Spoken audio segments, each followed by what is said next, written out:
এই যে আমাদের খামার, এখানে খেলার আয়োজন করব। দেখুন কত বিশাল খামার, খামারের বিকল্প নাই। এখান থেকে ওদিকে একবার উচ্ছ্বাস মাথা, একবার বিশাল খামার। আমি এই যে খামারের পাড়ে আছি,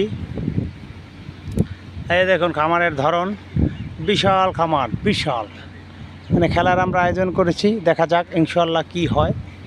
এটা আমরা এখন আসলাম দেখতে, আমরা টেস্টে আসছি, যদি ভালো হয় ইনশাল্লাহ আমরা খেলা দিয়ে দেব, আপনারা সবাই খেলতে পারবেন।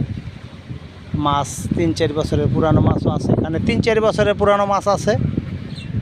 এখন আমরা টেস্টের রেজাল্ট দেখাবো কিছুক্ষণের ভিতরেই, ইনশাল্লাহ দেখা যাক কি হয়। এই যে আমি এখন পাড়ে এসে পড়েছি। এই যে দেখুন খামারের ধরন দেখুন, এই যে বিশাল খামার। আমি হাঁপায় দেখলাম ওই উপরে আবার বিশাল খামার। ধন্যবাদ সবাইকে।